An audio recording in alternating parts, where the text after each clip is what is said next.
Exclamation point. That's it. Oh, All lowercase. Just every string is all lower.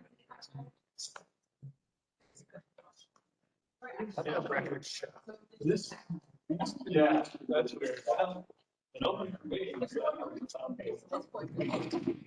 Yeah. No. So the network.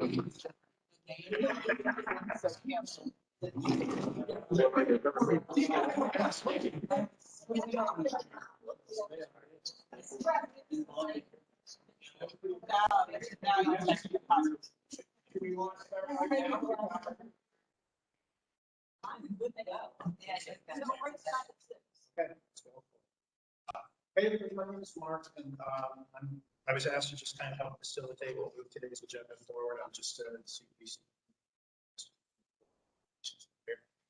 Just to get the ball rolling, just in terms of the agenda review, we're gonna have a few words from Mayor Gardner, round of introductions after that. Turn it over to Alyssa from the COG to provide a little bit of orientation on the CPA, CPA. We'll take care of a little bit of this around the elections, setting some meeting dates. You need. So let's move over to Mayor Gardner for a moment. Thank you, everyone, for agreeing to be on this committee. It's pretty exciting because there's never been a committee like it before. Thanks to overwhelming vote for PA. When them nothing.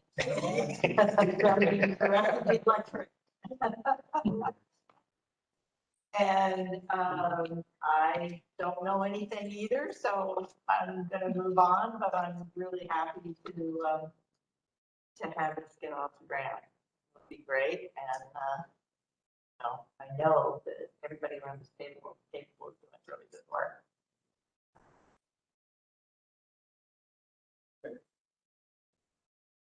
All right, so let's do a round of introductions. I'll just get started with myself. So my name is Mark Maloney. Oh, excuse me.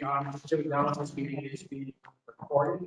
I just find out if anybody has a problem with that, or No, if anybody else is recording, just let us know. Is there anybody remote? No, I think the two folks, I was one of the two folks who had some initial difficulties with the remote. Moving to live and in person with both of our conference results. So we're all, this is.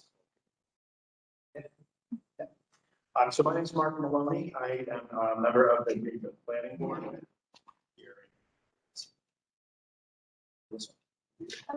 Alyssa Lilly. I'm a senior planner at the Greenfield Regional Council of Governments. I'm a Greenfield resident, and so I'm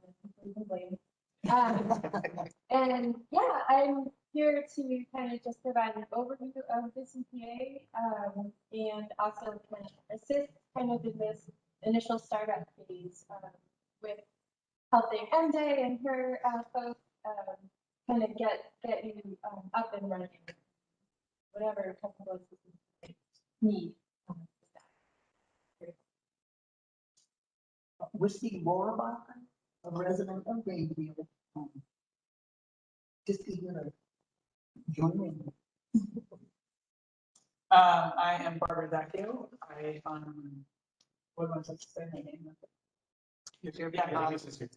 Yeah, like I maybe just the appointment. Oh, my appointments for the Recreation Commission, which I've been on for almost 20 years, and I own a small business. I'm John Cecilia. I'm the chairman of the Historical Commission. So I'm also kind of a town historian guy and teacher at the school.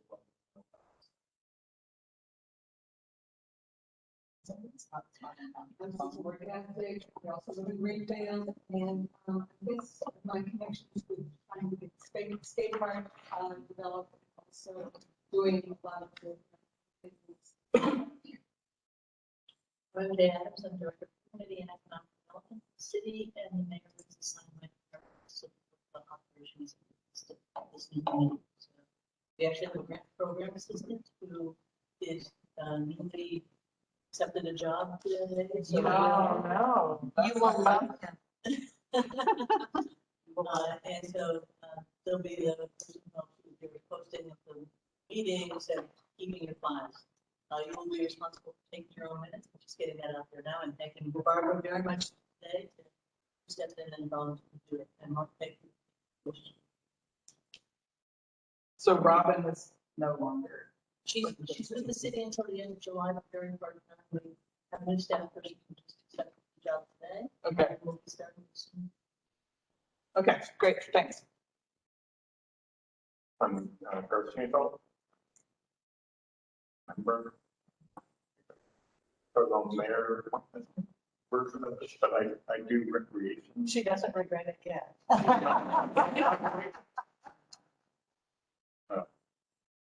I'm probably not historic one. Interested in housing. Houses are good. I live in a house. So I'm a big fan of those. And also I recreate in open space. I'm here for it. I'm Tom Marino. I was born in representing the housing authority. Was formerly a town administrator. We have CPC. So I was hoping, and I thank the mayor for that. Hopefully add some value. I'm Travis Drury. I'm a resident of Greenfield, so conservation commission. So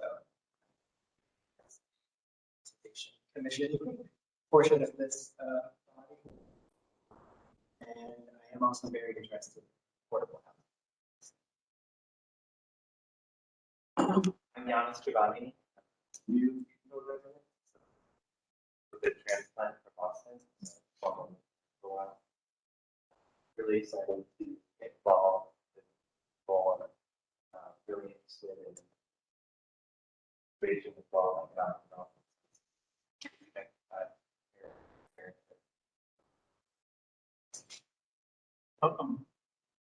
So. All right. Wow. Nice mix of familiar and new faces. Nice to be at a meeting in person for a change. Actually, with you guys. All right. So Alyssa, if you're set to go, I'm going to turn this over to you to kind of walk us through an orientation. Do we get as well to follow along? Sure. So it looks like the first part is what was actually adopted at city council. Is that correct?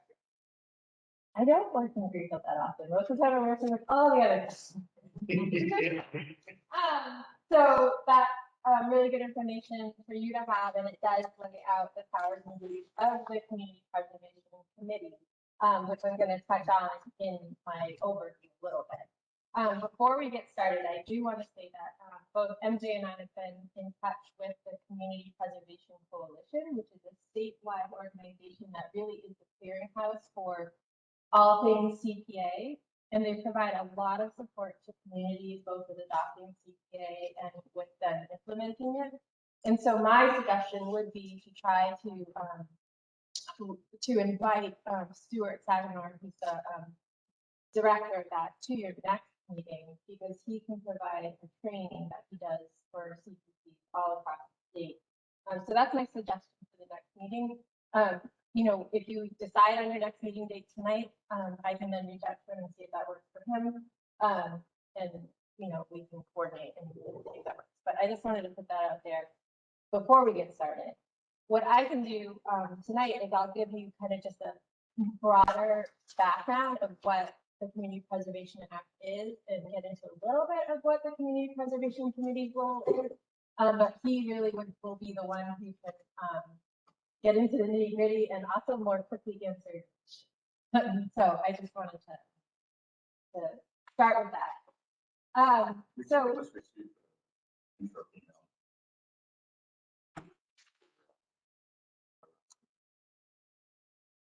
yeah, and he has your info. Yeah, like 10 minutes ago. Oh, okay. Before I was like, oh, what's this?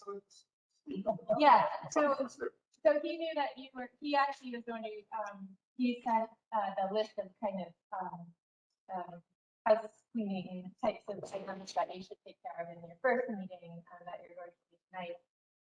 and then suggested that the second.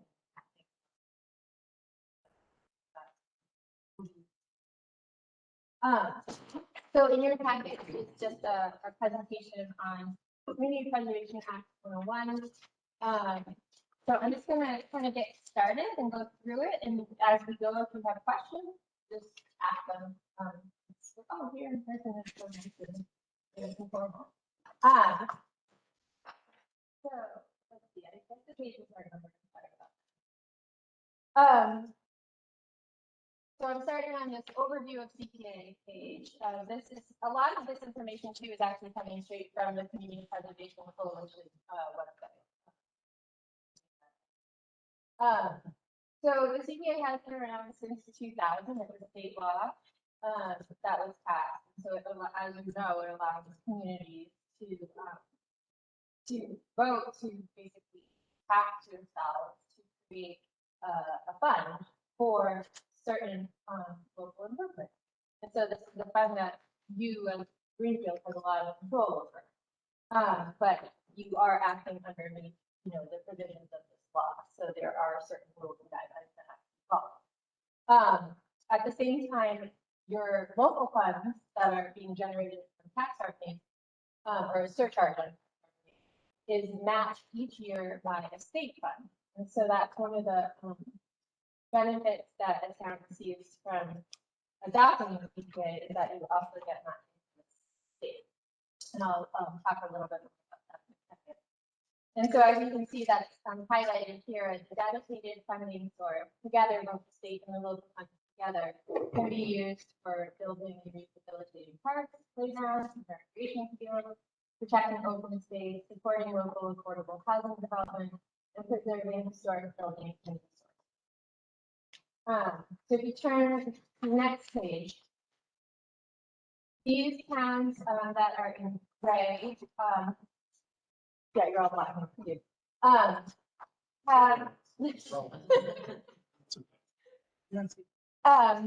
Yeah, all I was going to say is if you did have color, if you looked at that online or in the electronic version, the orange communities are cities, and then the green are towns. They just break it out so you can see which are cities and which are towns. So, but these are all of the communities that have adopted CPA across the state. I believe there's one additional community that just adopted it. I think line that's not adopted there. So it may be 187. In Franklin County, you are the 8th Franklin County community to have adopted CPA. There were 7 previously but they all adopted it back. So on the next page, these are just some overview facts, again, coming from the Community Preservation Coalition website on the impact of CPA statewide. So you can see that cumulatively there's been over 30,000 acres of open space preserved, 2,700 outdoor recreation projects, 7,700 housing units created, and even more that have been supported with CPA funds and then historic preservation projects. A part of your duties as a CPC will be reporting on projects that are funded, and so that information gets reported to the Department of Revenue, but then it's also shared with the Community Preservation Coalition. So they have this online database that tracks all the projects that any community has ever proposed doing with CPA funds, and so it's actually a huge resource for communities because you can go on and search for different topics. You know, what has East Hampton done with CPA funds and affordable housing? You can search that and see what they've done. It's really cool. And I'm actually starting to pull together kind of a listing of some projects for more Western Mass communities, just to have a better sense of what folks do. So the next page, this goes into a little bit more detail about the funding sources. So where is the funding coming from? So when you adopt CPA, you're raising money from a local property tax surcharge up to 3%. And Greenfield, I believe, is 1%. Is that correct? So it can be anywhere 3% or under. Just so you know, most communities in the last few years have adopted it at around 1 or 1.5%. The 3% is really hard to sell. So the fact that you passed it, even at 1%, that's great. You guys, it's a great accomplishment. Because it is a must sell. So the local funds are matched, like I said, each year from the statewide trust fund, and those revenues are derived from the surcharge that's placed on all real estate transactions at the registry of deeds. And those fees are actually just raised in the last few years. So that means that every single community is paying into CPA, but you only get money if you actually adopt it. So it's good that you adopted it because now you're getting some money back. Because you were all, like, every single transaction that was happening was going into the state fund. So that's, Just one point. It Sure. used to be a 1-to-1 match. Yep. Early on, they would match every dollar that you set aside. As more communities joined, revenue got split up, got spread out amongst more communities, so it's not quite a 1-to-1 match. yeah. Yeah, and now there's an example in here of what the match has been in more recent years and what they anticipate it being coming year. But correct, early on there were fewer CPA communities, and so the state match often was 100%. So you would get whatever you raised locally would get matched 1-to-1. As more towns adopted it, that the state funding, obviously had to be dispersed amongst all of the communities. So that was one reason for raising the registry of deeds fees a few years ago in order to boost that. This I don't have to get into too much. This is the surcharge and exemption options because you've already adopted it and you did adopt the 1% surcharge, I believe. I think all of the exemptions. One thing to note about the exemptions for the low and moderate income, that is something that folks have to apply for each year. And so there is some amount of outreach that is needed so that people are aware that they can, they meet certain income thresholds that they can apply for this exemption. So they're not paying that surcharge. So that is something that, we can look into how other communities have done that to make sure that that exemption is actually effective, so that you're not placing that burden. Okay. So the next page is about the trust fund distributions, the state trust fund distribution, and so this is where we're starting to get into the match. This again, I probably won't touch on too much because we've already passed CPA, but there's basically 3 rounds that state trust fund distribution goes through. The first round is where every single CPA community in the state receives a certain, the same percentage match. So that's where that percentage has slowly gone down over time as more and more communities adopt. There's then a second and third funding round, but that's only reserved for communities that have adopted CPA at a 3% surcharge, so you're automatically shut out of that. I will say that in Turner County, our smaller towns that have adopted CPA at 3% have regularly received a 100% match forever because they are small towns with low property values. Not relevant unless you decided to try to up the surcharge in future years, which is going to happen. TTV is a little lower than most, so. Yeah. Maybe. So that's only, what was that? Because they were like the first. Yes. Yeah, and that's actually, I think, the next, is just an example of, so this table shows, doesn't have greenfield, just adopted it, but these are the other, ranking high communities that adopted CPA. And this was the 2019 trust fund distribution. And so you can see that the 2 towns that Northfield and Shrewsbury have they adopted it at a lower percent. So that year, the match across the state was 24%. But then because the other towns adopted it at 50% threshold, they actually got either 100 or 50. So that's just showing that. And that also gives you an idea of what their revenue looks like, but these are much smaller communities.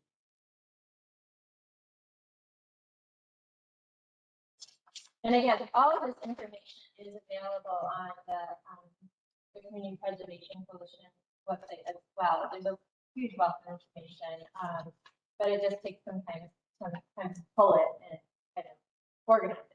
So that's something that I'm most happy with. Particular things that you'd like to learn more about.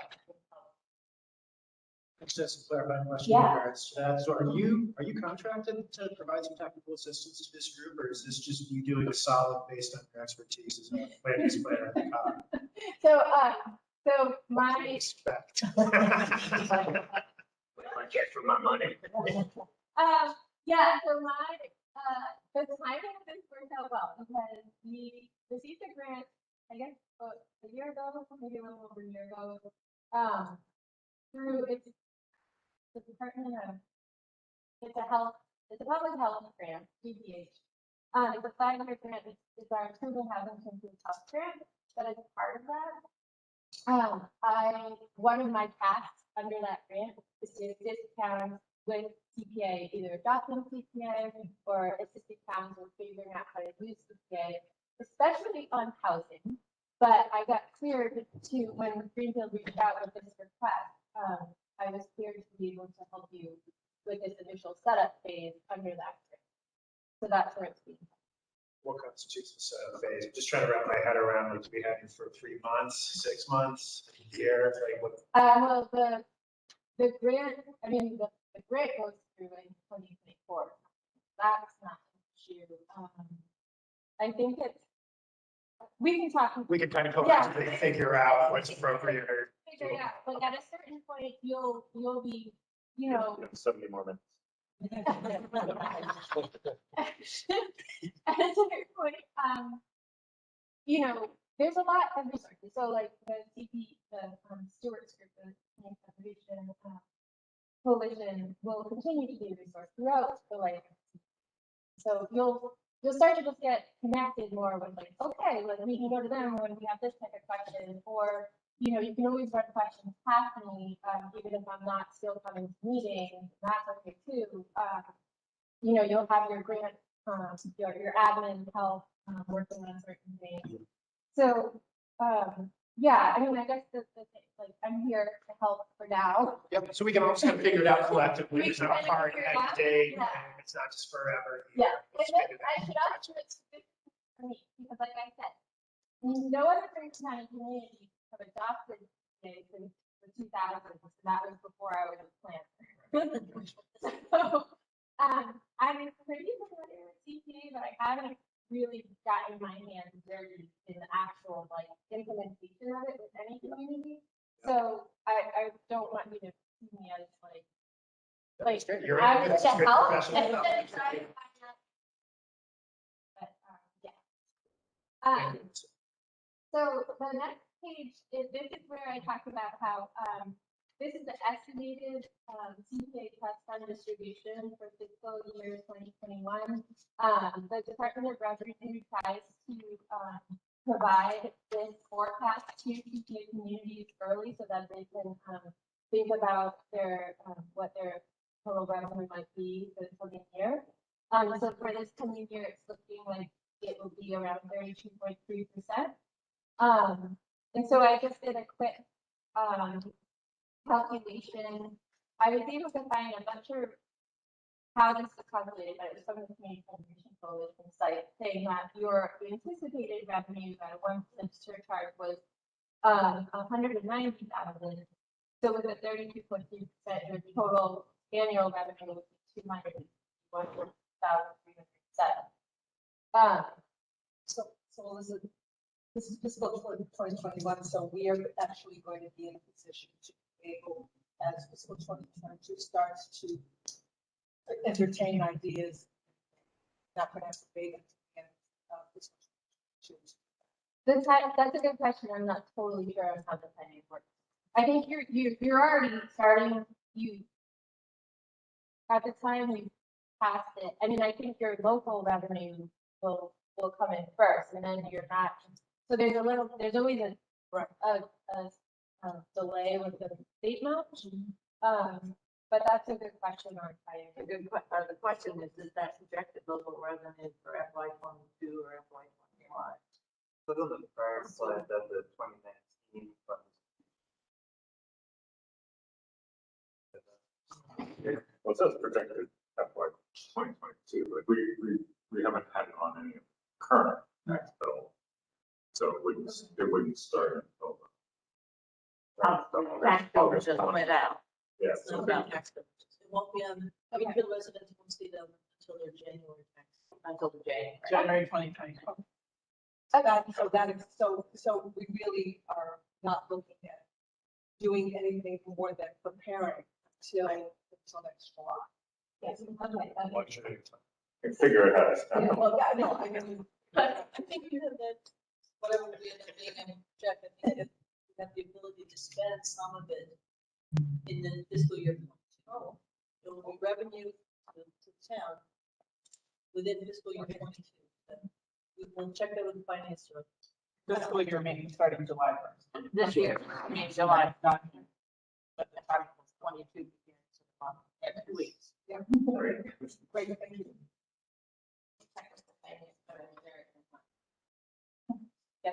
Crazy, crazy. Then, Don't do you it see, anymore. that's what you said, let them know that you won't see it on your fall bills, but it'll come out first on your January tax.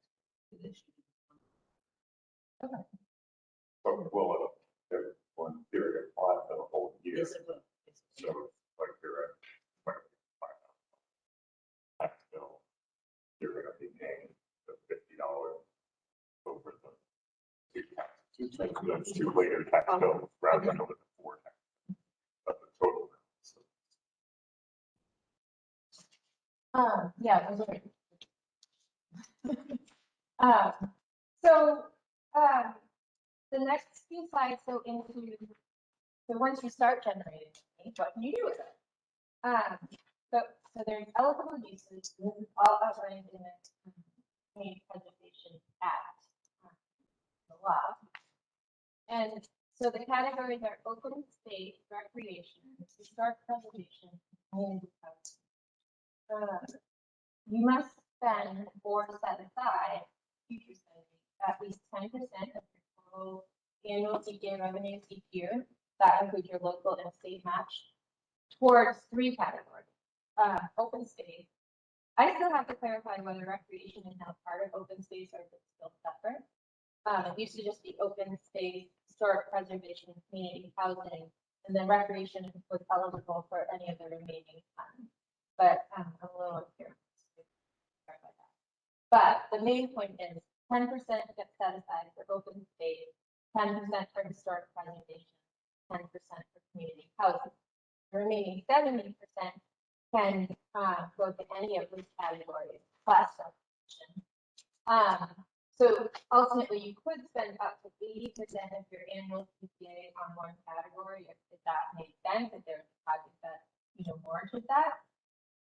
If funds aren't used in any given year, they go into a reserve fund, and so that will be something that I know Stuart from Sagador will have a lot more probably information for you on in terms of how to set up your actual accounting. I believe what they recommend is having a separate account for each of those categories where you have to have the 10%, and then you have kind of an undesignated account. And so funding can build over. So who is, I'm just trying to think of how we do that. City these days. Who is really responsible for holding that money? So it does go to the city to do it. You don't set up the bank. We did not, we did internal accounting. I'm guessing it's an enterprise No, Doesn't sound It's not an like it enterprise. can be an enterprise fund. When you said if you don't spend your money in a particular year, it goes to reserve fund. And I just wondered if it.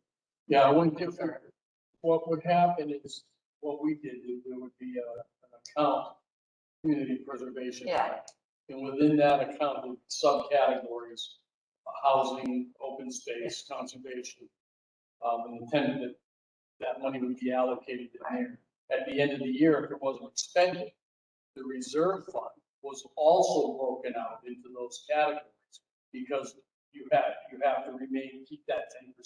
So it is literally a C reserve fund, Correct. not the general. Oh, fund. Yeah, Yeah. right, Okay. Yes, And the reserve doesn't ever hit the general fund. That can't be. correct. Good, that's- right, Think yeah, of it as a stabilization, separate stabilization. yeah, so it doesn't, right, so if you don't put it all in one year, it doesn't go away, it stays within the CPA accounts, to be used for CPA eligible uses, at a future date. How does it work? So for the housing line? Yeah. Question, if there are like rents from before, that goes back into the fund? Well,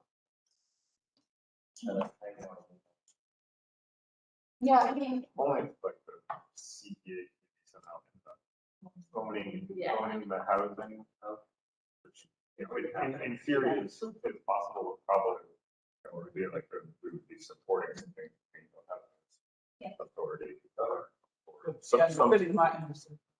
Yeah. or let's see, then some how other. much- yeah, Beyond it already.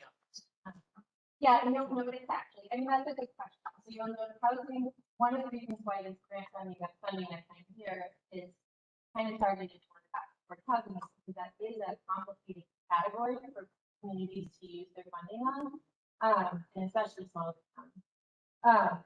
But you'll notice that on this chart here, that says it has the categories on the top, and then it has these different,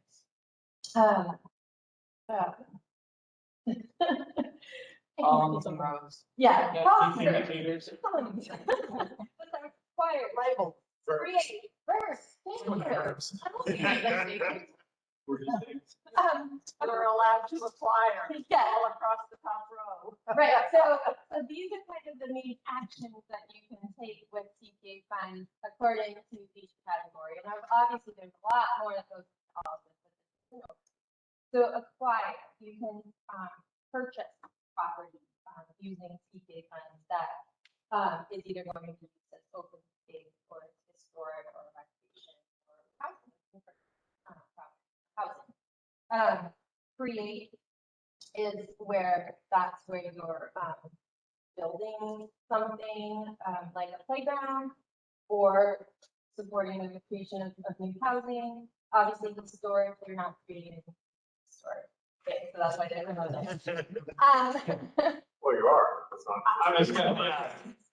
No more, we got enough history, no more making any history. Yeah. Nothing of note. Preserve again is so maintenance technically isn't typically allowed, but preserve is can be interpreted in different ways. But the one that I know the most is obviously historic preservation is a good way to think of preserve. Is when you're doing preservation work on a structure. Housing you can use on. There's lots of rules around it, but you could use for preserving a structure. Typically, CPA can't be used for rehab unless you're creating a new affordable unit, but it can be used to support maybe a new roof or structural things that are like preserving that structure. And then support is the only one that is under that category is housing, and that's where housing is unique. And it comes in with, you know, using funds to support a development. So where you're providing PPA funds to a developer who's producing affordable or mixed income housing. But it also comes in as example. And then rehabilitate or restore. And a few of these are only acquired created funds. So that's where the rehab comes in for housing, so you're creating a unit with, and then with open space. Yeah, this may just a question. No, For instance, around housing, if, let us say, I mean, we don't have a lot of land here to build new housing. So let us say that in terms, there is a new building set up for the chronic homes. That would affect us here because we have a lot of those folks living in town.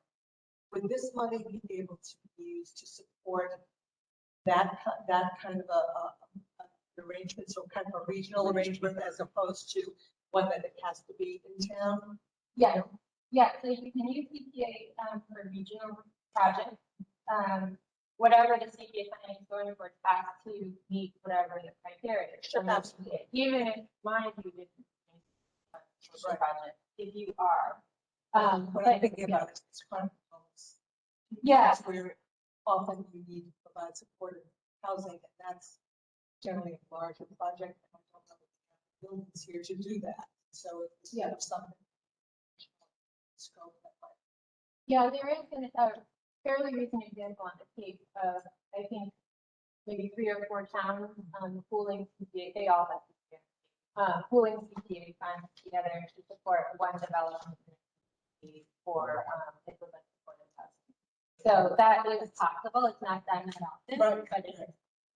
I think another area where that, might come into place is like open space, where there's might be, protection efforts that cross come down, right? So that is a possibility.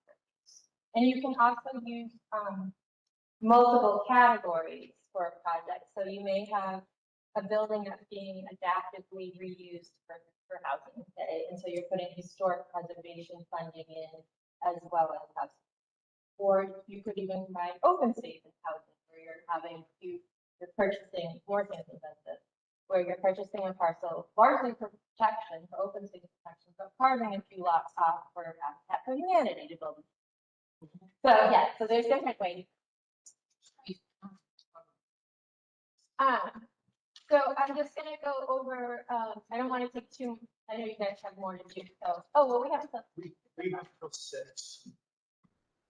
Cases. Okay, all right. I don't want to. I will have time. Council meeting started at 5:30 and my chauffeur will be arriving. I'm gonna have to do something like that. Okay. So the next few slides just talk about, some, goes into a little more detail on each of the categories. So in terms of open space, there's a definition on the left of which is including but not necessarily limited to all of these things. So open space is broadly defined in terms of what it can apply to. And in terms of use of funds, again, acquisition, creation, preservation, and restoration. And then there would need to be a deed restriction for any projects that CPA funds are going towards in terms of real property. Either purchasing property as open space, or you could be supporting a conservation restriction or agricultural preservation. Private. Look here, it says we can purchase beaches, stands, and other coastal. I'm excited to say. Elderly housing. But anything reserved, it'll be here soon. So that's open space. And then there's some examples on the next page from some, these are Franklin County examples. And I know, again, that most of the Franklin County counties are a lot smaller, but again, I can also, at future meetings, look at other communities that you feel might be similar to Greenfield and what they've been doing as well. But in Franklin County, we've had a lot of towns that have supported agricultural preservation restrictions. We, for example, Sunderland created a pollinator garden at their own full funds. Laverick has purchased land for town ownership as well as assisted with conservation restrictions. And then Conway has done some floodplain restoration, riverbank stabilization work, as well as a draft. And then another Conway project was helping to do their Sure. Much better. Oh.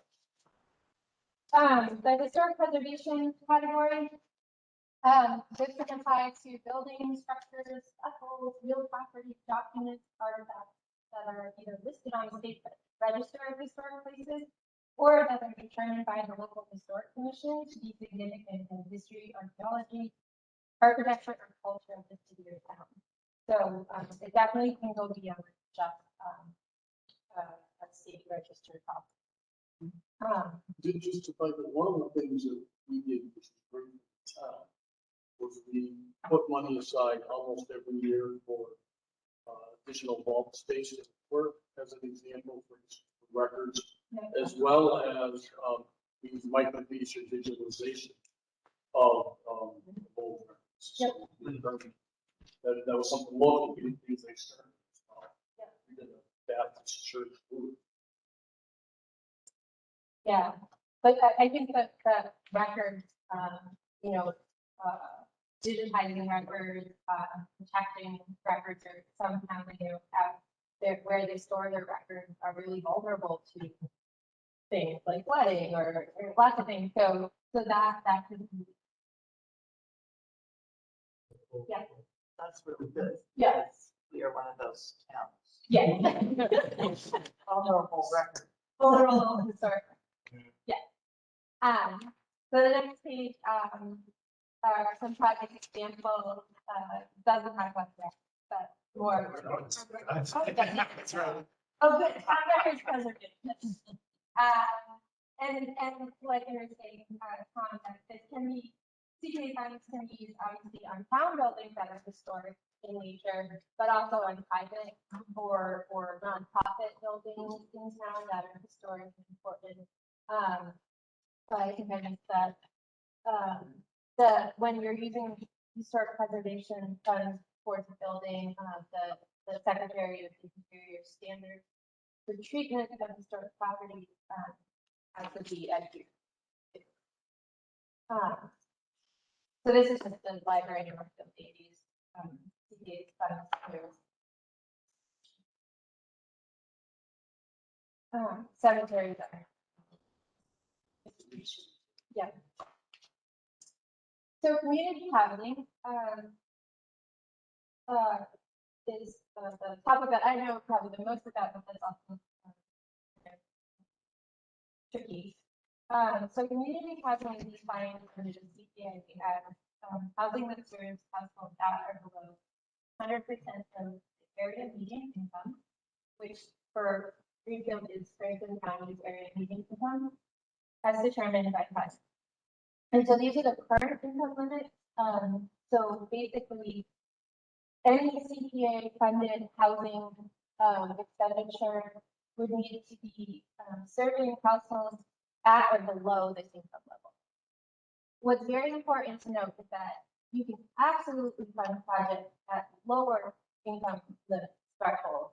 It doesn't have to be up to 100%, but you can go up to it depending on what you're doing. So for instance, a lot of affordable housing development often have units at 80% or 60% or even lower, 30% area median income. And you could use CPA funds for supporting those types of projects. You don't have to be at. And so again, acquisition, creation, preservation, and support. Rehab or restoration of housing that is acquired or created. There, where that makes it a little harder. You can't just set up a rehab fund where you're not actually creating like so it's a little that. And then there has to be some type of affordability restriction or recapitalization or deed, mortgage, or contract that assures the public benefit. Because this is one where you may likely be funding, you know, maybe private entities and things like that. And we need to assure that there's the public benefit and that the units remain affordable over time. 40B stuff or something for. Oh, 40B, so I forget what the minimums are there, I think it's 30 years. But depending on where the funding is coming from, it's often longer. But and David probably Is there an affordable housing trust? know that. So. Oh, no, we utilize it to help do feasibilities for workforce housing. Yeah. As well as buy down interest rates on regular commercial mortgage. Yep. Yeah, so there's a lot of really interesting, innovative uses for the housing money. And so the next page just shows a few of the more local examples. So Laderick has a buy down for home buyers. So it would be income eligible home buyers who meet that income threshold, who are buying a house in Laderick. The market rate price of the house is bought down to what would be an affordable price for that income limit with the CPA. And so it's a significant amount of money that is granted towards the purchase of the house, but then in exchange, there is a restriction, a deed restriction placed on the home, so that when they sell it, eventually it is sold at an affordable price, and it's all connected to the income, the area median income.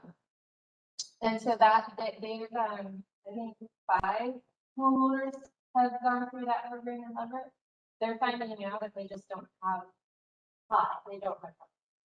And so it's really slow in terms of the use of it. And also what's out there is just so that the program isn't but that's one type of thing. Down payment program, those have become more common. Not just here, but I know in Northampton, East Hampton, in Pelham, a number of communities have implemented like payment assistance. Sunderland is a great example of a town being much more proactive. So they actually purchased property in their town center for the purpose of creating affordable senior housing. They then had a number of studies done, feasibility market studies done. Some funded the CPA, some funded the CDBG. And then put out an RFP that got a response, and now they're creating 33 units of affordable senior housing in the center, and that will transfer. I think that land has transferred now to the developer, so they weren't intending to own the property long term. It was just purchasing it and getting it to ready for development and kind of going through the community process to see what would be supported. And it's a long process, but it's happening.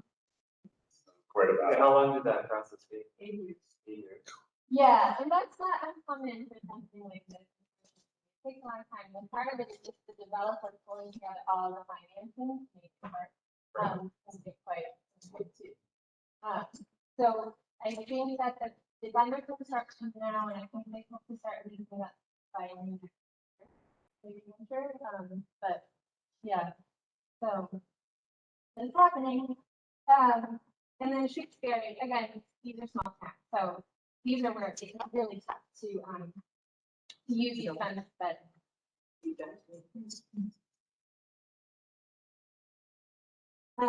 Habitat work with a number of towns in our region that have CPA to support their projects. So whether just providing some funding towards Habitat so that they can purchase the property to build on, or supporting the site first purchasing the property. So that's an example.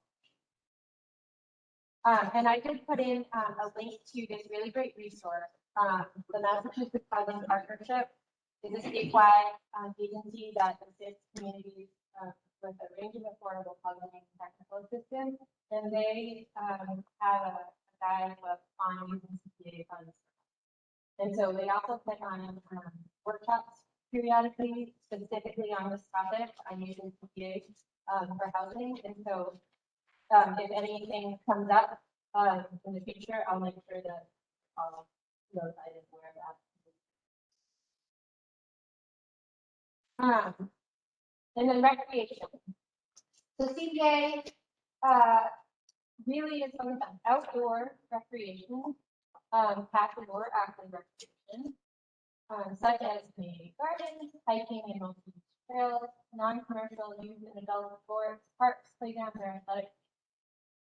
This is a newer category added into the legislation. I'm not sure how long ago. But based on just the fact that maybe just really wanted to use CPA funds on recreation, and it just makes sense. So again, you can acquire land for recreation, you can create new facilities, new playgrounds, you can rehab existing facilities, including playgrounds, like school playgrounds. Things that you can't do with the CPA funds are just ordinary maintenance or operating expenses.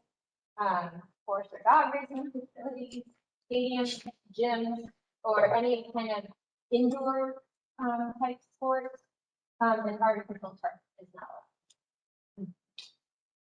So an example, so some examples of recreation projects have in our region have been town and school playgrounds, renovating them, new playgrounds, tennis courts, ball fields, recreation trails, so biking trails, things like that. That can be combined with the open space piece if you need, if you want to. Things like signage, maps, trails, and parking to support those uses, bike and multi-use pathways, as well as things like river access. I will note it cannot be used for sidewalks. And with the bike stuff, there could be some there may be projects where you might need to get clarification on whether or not it's eligible, depending on how much it's in more like transportation world versus recreation world. But most likely, like hopefully we can support as much of that as possible. But there's also other for like but certainly multiple. So Sunderland is a great example. They took some existing town recreation land and really revamped it with CPA funds. They fixed up the boat ramp that's on the Connecticut River, really improving access. They made an ADA accessible trail along the river overlook, and they're still working on that project. We're probably going to invest more funds in it. But it's a really cool project that they worked on recently. And I like to end on this one just because it shows at the bottom here, they put together this great little table of how the CPA funds really leverage other funding sources. So you may be funding projects that are only using CPA funds to do them, and it might be a smaller project or something, and that's totally fine. But another great thing about CPA is that it can really help the town or individuals or organizations that are applying for grants, other funding. It can really help make those projects more competitive. It could be a way to bridge the gap in funding for a project. And so being able to leverage these other funding sources that are out there is a really great way to use really cool things done. You know what the other sources were in this? Yeah, so this was a park grant, which is parkland acquisition. I forget what the acronym is, but it's a division of conservation grant through the state for parkland acquisition and creation of parks. Like that. And then as well as I think some other they pulled together funding from the River Conservancy and wildlife. So there's multiple sources. But they definitely, they put 12.5%.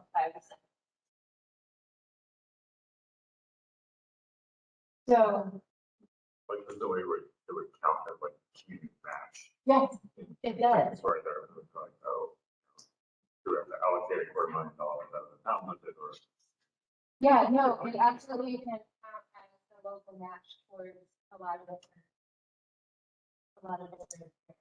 So to assume it's just our piece of the funding that would count as the match, that the state match would not. No, count actually, towards the I total. don't, The state match counts as part of it. I believe that's the case. I will double check. I know because it's state funds matching You would state pay, funds, yeah. but I think there's actually like language that allows that. But I'll Once double- it's in our copy. Yeah, I don't know, man.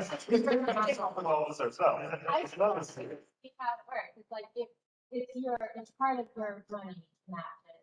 So I think they actually that was part of it. But I'll double. Thanks. State fund match. It's right, it's fine. You can wait for them. Yeah, so I'm pretty sure it's all considered yours. Yep. The next level. Yeah, so then we talked about this a little bit, that other eligible uses, up to 5% of the annual fund can be used towards administrative costs. So that could be supporting a part-time staff person who's helping with running this. It could also be things like legal fees if you need a lawyer to review some documents, things like that. Planning, design, feasibility studies related to the different categories may be eligible. Again, you can combine, you can have multi-category projects, you can have regional collaborations, and again, leverage on those. So that's the overview of what you can do with funding. So how this is administered locally is through all of you. So the community preservation committee is required to be established when it's PA. And so there's required membership here that you're all, some of you are representing. And then there's also at-large or appointed membership, and it can be up to, I think, 9 members. So on the next page is the CPC responsibility. So one of the things that I can definitely assist with here is to develop a community preservation. This is one of the things that you'll be working on over the course of the next year. Because this plan will help you guide your decision making on when you're reviewing proposals. So once you get up and running, you'll be putting it out there that the town has this money and you're seeking proposals for funding under these different categories. And so how are you going to review those? What's the criteria you're going to use? So I think there's been a lot of planning work happening in Greenfield. You obviously have your master plan, but you have a lot of other plans that are either decent or under development. So really, starting there, reviewing what you already have done and how it relates to TPA. And then, finding, where are the gaps? Who do we need to talk to? Having it reviewed by different departments and boards, and then definitely there's public input that needs to happen. But it's not like a huge, robust planning process that where we're doing multiple workshops and things like that. It's really trying to review what's already been happening, and because you are doing so much, that's really helpful. But there may be certain areas where more input is needed, and we can figure out how to get that. And this has to be updated each year. So they don't want you to just make a plan and then just go with it for the next 10 years. You really do have to reassess as you go. And then, your other role will be reviewing projects. So you're going to solicit and accept proposals from the community, including town departments and boards. And then review and recommend projects as well as the funding amounts to city council.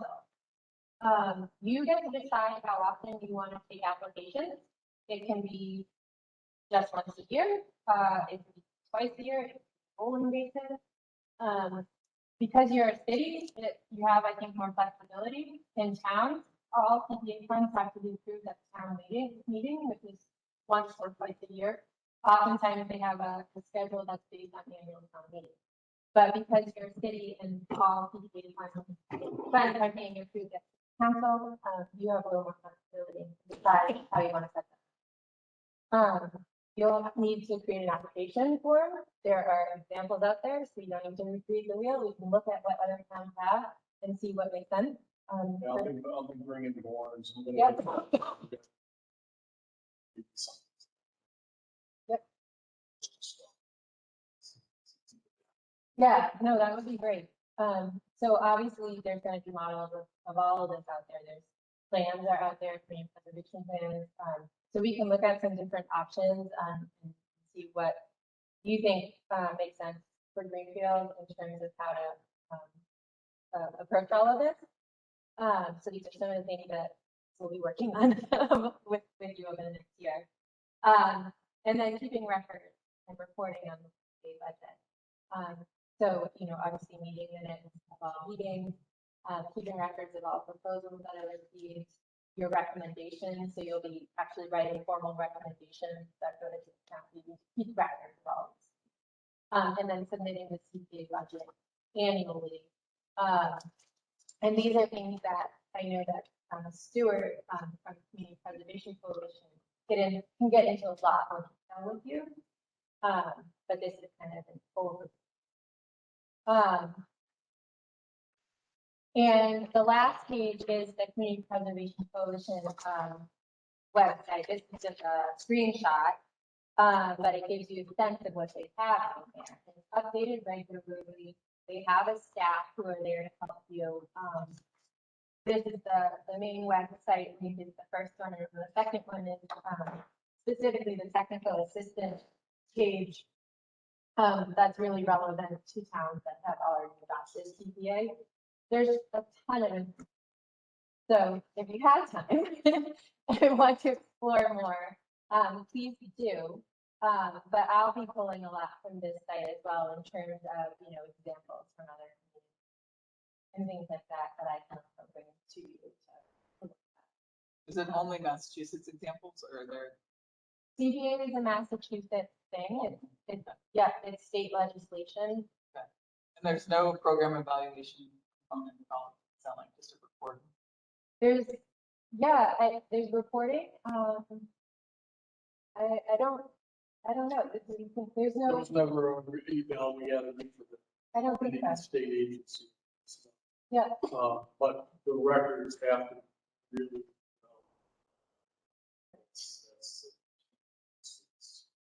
So nobody goes out and makes sure that the roof actually got. Well, actually, generally, for example, when we did housing, okay, we built some single family homes, bought it down, trust. We would have the housing trust would be our, if you will, they would have a staff person who was our local clerk of the works. They didn't report back to us as departments. When we did the roof on the church, we actually had a clerk of the works, part-time clerk of the works, come in and inspect.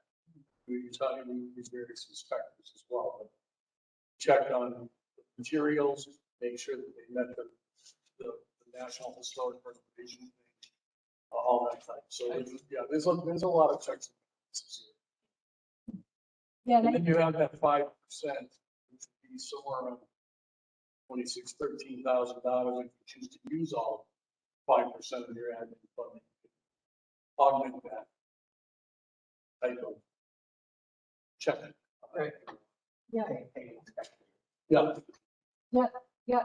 And I think also, I know at least in the housing side of things that grant agreements are recommended. And so developing agreements with whoever your grant funds to as another mechanism to ensure that things are happening and we're supposed to. But yeah, that's definitely in terms of the state evaluating the community, that doesn't really happen as long as you're meeting your reporting requirements. I think it's whenever you have questions on whether or not the project's eligible under CPA, the coalition is really useful for that. That's also where you might need your admin assignments to get legal opinions. And over time, hopefully that will diminish as you get more familiar. But I know with some of the smaller towns, they definitely use those admin hubs early on to have town council help them with making sure they were, using the funding correctly. Yeah, we use council. One of the things, and I don't want to tell them, one of the things, at least where I was a cautionary tale. Anytime you get a pipe, old house, 1600s house store. And it was not an easy sell at town meeting. Church was not an easy sell. Yeah.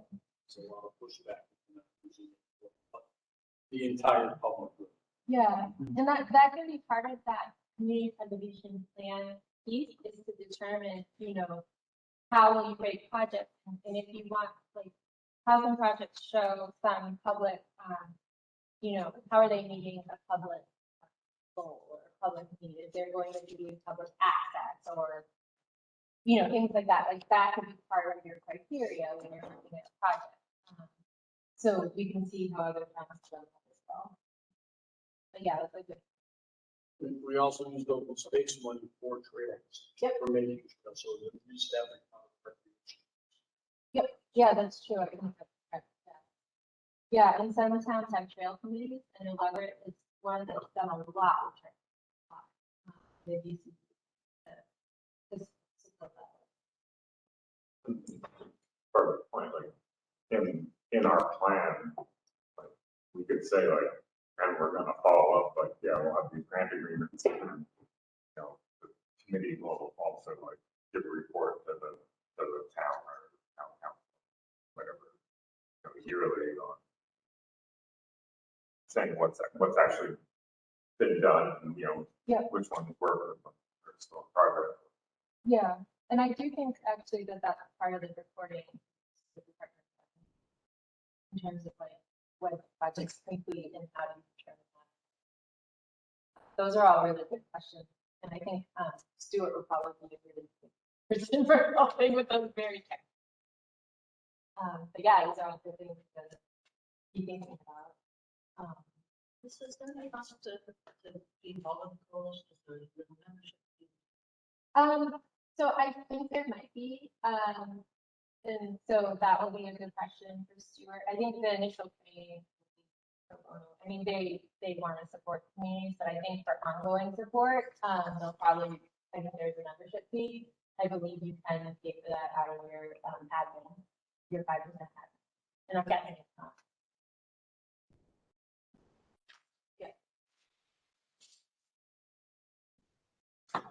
So, Well, Yeah, I feel like we should apply. hey, are you excited? Yeah, thank you I, for going through that, man.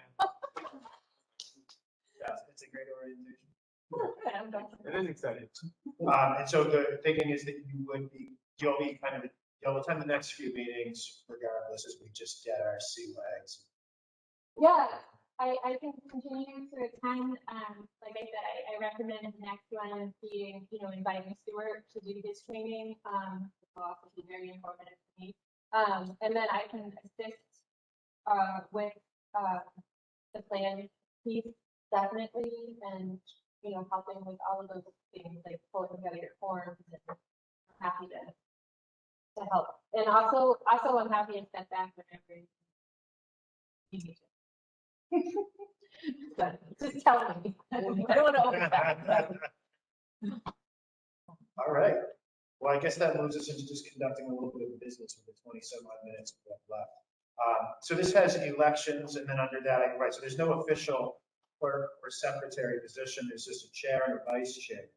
So I guess we would need to figure out if we're looking for one person who just can take minutes on a regular basis, or if we're trying to fix a polling structure.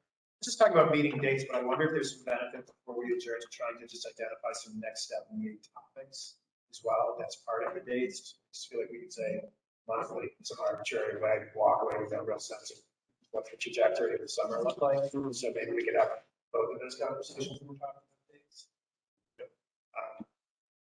Is anybody interested in serving as a chair or vice chair? Does anybody have a little bit of free time or we're just done? So anybody kind of, I would serve as vice chair. I don't have a lot of free time, but I don't work every night anymore, so it's that. the charter language looks like the expectation of chair and vice chair is purely meeting facilitation. My experience with Greenfield government, it's usually a little bit more communication with City Hall, a little bit more involved than just showing up and running the agenda. What's your take on that, MJ? What do you think the actual ask of the chair is? I think we're gonna be looking for the chair to be doing a little more than just on the agendas and communications. And we're gonna have, like I said, the program assistant in my department will be sort of the liaison, but looking for, you're sort of a self-standing committee. Yeah. You're gonna need to learn yourself a little. Does the city have a quoting administrative secretary? It's just, So Tom's interested, willing to vice chair, willing to vice chair. This is good progress. Is anybody willing or interested in chair?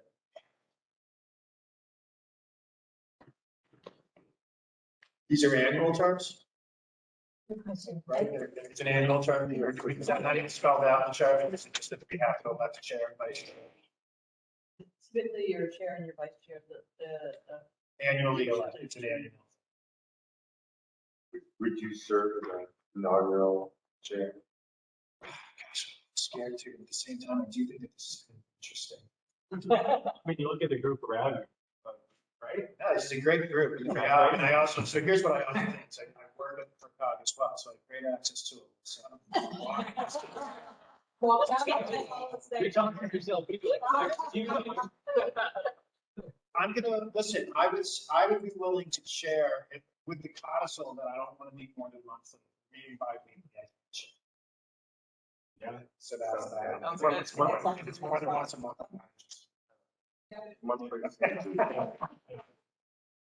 Okay, but at the same time, I guess we need to actually, we need to vote on this because this is like formal body. So, yes, we would actually need some. Nominate by vice chair or chair. Which to a slate, vice chair, so I'll second that. Any further discussion on this? From willing to suck.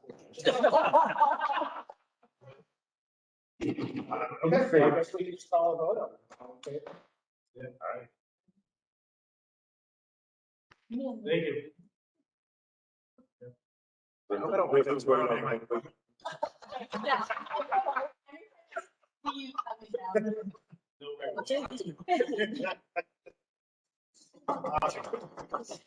What do we think about clerk and secretary taking minutes? Is this something that we could do on a more rotating basis? If we just built up a little bit of a minutes template that we all had access to and just tried to make it as easy for everybody on the committee? I don't want you to get stuck with it just because you. No, I'm happy. Solid I can do it. tonight. Yeah. On a regular basis? Yeah. Take that. It does sound like maybe because that's not like a formal position. Charter that we don't vote on it. If I could also just back off if and when needed. I'll reassign Somebody you else if I needs need to do it. So we can just revisit that at future meetings. Unite someone. you were sick. Thank you. So this brings us with a few minutes to talk then about just kind of our schedule next steps. This does say dates, but it seems like it might make sense to just kind of lock in this gentleman. His name, I think it's Stewart. There was some referencing to existing plans, and I do wonder if it makes sense to spend a little bit of time to do this. Finalization. Perhaps I can find other determining plans that we should have on. Yeah, I think the open space plan. Yeah, yeah, you've got MVP planning and review. Yeah. They're very- We have the red public hearing. and everything. Yeah. Getting wrapped up. So if you did it monthly, your next date would be July. For the third Thursday. What do you folks think about monthly? It doesn't seem like there's a on fire need, but I guess my concern would be if we did every other month, just slow to get our bearings. Yeah, I think every other month. Wouldn't. Okay. So let's plan to meet monthly. Does it have to necessarily be on this day of the month? I don't mind, but if, for me, it would work better to do 4 to 5:30, that's 6.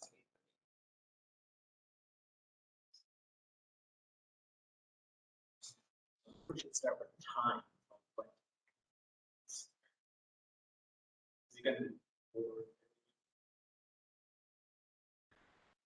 I guess that's something for us to discuss. I think for some of us, it's really nice to be able to just roll right from our work day, and I think for other people, it might be like, it's better.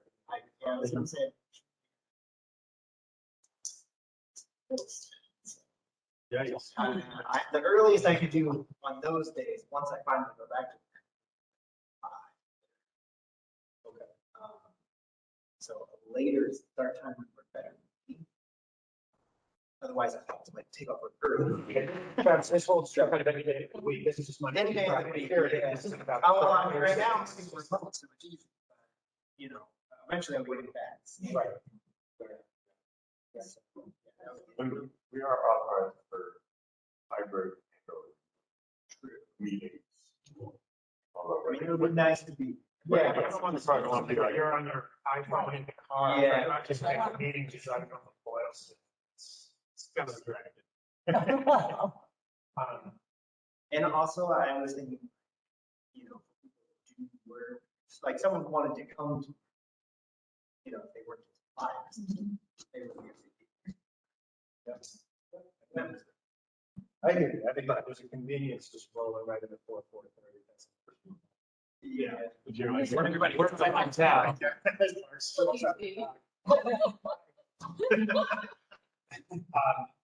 Well, is 5:30 a possible reasonable start time, or do we need to kick it out to more like 6? Either one's fine with them. 5:30 works good for me. That's not too tight. No, I mean, I can get here by 5:30. Yeah, we don't, I don't want you speeding. No. It takes an hour and 10 minutes. It takes an hour and 10 minutes, so I get up. Just these people have competitive speed, so is this needed? 5:30, figure it out before or after. And what do we think about Thursdays? Could we just say? Oh, this is an event that is. I've already. second. Yeah, I can't do that. And I can't do first. Or you could do 4th, since we're already on.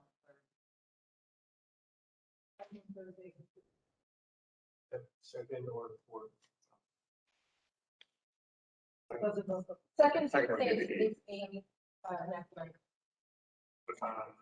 Second. I don't care if we do second Thursdays, but I can't do. Why don't we just Work point? work Thursday in the morning? The 29th. Second. Yeah, it's the 20th. Or no, yeah, it's 22nd. Oh, that's right, I think. I could do 4 Thursdays. We have 6 Thursdays in July. All right. 4th Thursdays of the month, 5:30 p.m. MJ, can we just make a standing reservation to book space here and know that it's always going to be at Johnson? Yes. Fourth Thursday, 5:30 to. What were you thinking today? I don't know. You lose people after 90 minutes. 5:30 is on there. Yeah. You could say can till mod. 7, and then you don't have stuff. I was like, it sounded.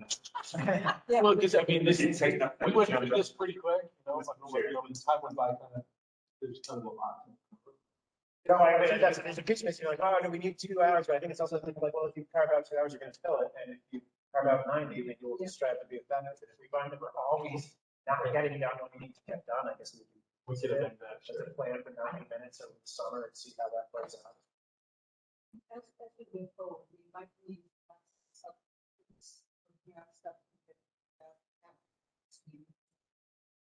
We used to take some people in the committee and send them to various projects. They would be in charge of, putting documentation together on the project. Meetings. So it wouldn't always change, like, subjects. So who do the minutes go to? Wow. Okay. Got it.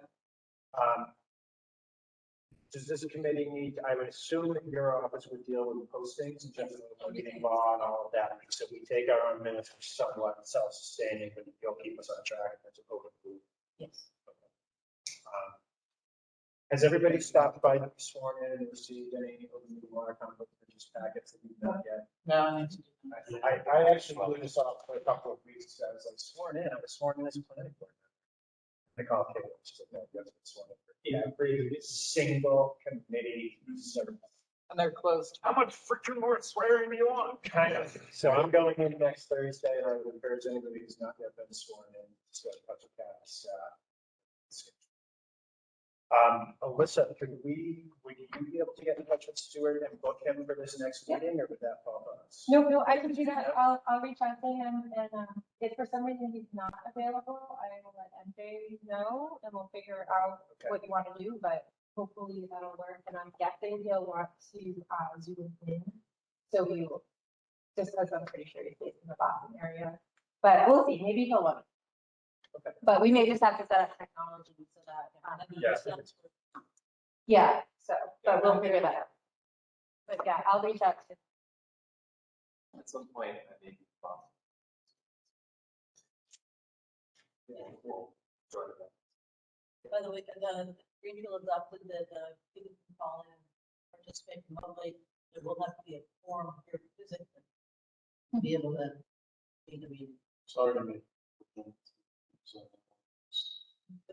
What was the changing rules this past week? Yeah, still going to be all assuming things are gonna overlap. I was just hoping that they would. Yeah. Yeah. That's my plan. Something along. So I was saying, first we train Stuart, and then next meeting, probably looking over the documents. I would wonder if we could actually kind of plan identification in the next agenda. If we can't finish it completely, that's fine. But I was even thinking maybe start emailing either me or your office. Just try to start building that list of this plan, this plan, this plan. If we could all just start kind of mission, you can perhaps walk away with at least kind of figuring out, can we commit to reading all of these various plans over the summer? We're going to ask key people to report out. But I know that this is peppered throughout the sustainable Greenfield plan. What I don't remember is was it just passing it, the strategy, or was it then deeper, like, and then once we pass it, we have to use the funds. So there might be places where we could just have some different routes and look through plans for us. But if we don't even have it on the agenda. Yeah, you could put it on the agenda, definitely. I think, Stuart will probably have some, hopefully have some guidance too about next steps, I would imagine. Because he's worked with so many communities on what makes sense, but I think that's a good first step. And some plans will be pretty obvious, like for open space and recreation plan, that's a pretty go-to document for open space and recreation, you know, so. It's kind of depends on. Yeah, just so that it's, if we just have it on the agenda, if we have time to get into it, great. And if not, so be it. But I would hope that we can at least walk away with a list of those that want to start with. Yeah. I think we'll probably do the next week, the staff should.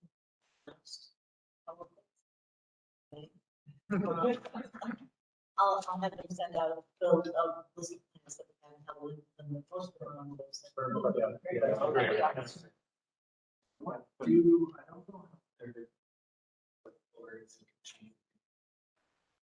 Conservation Commission, we have a shared Google Drive.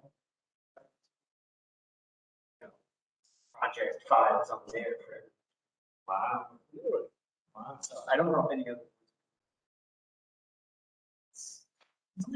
It's just so we would all have access.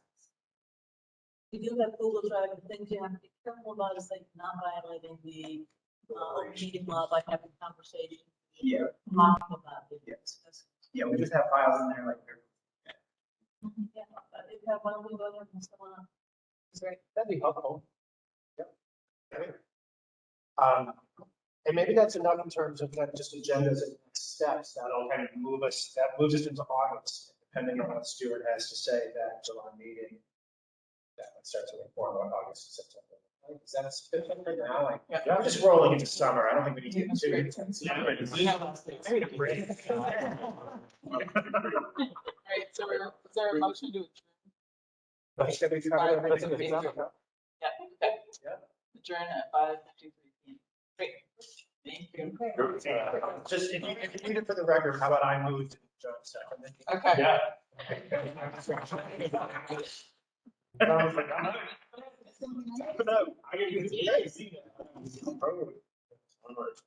Well, thanks, everybody. Nice to meet us.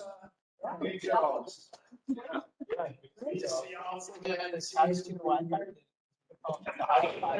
the second, we're like, and we're done. Schooling. That was last day. That's back in. I'm ready to get a training for September. Stack it up.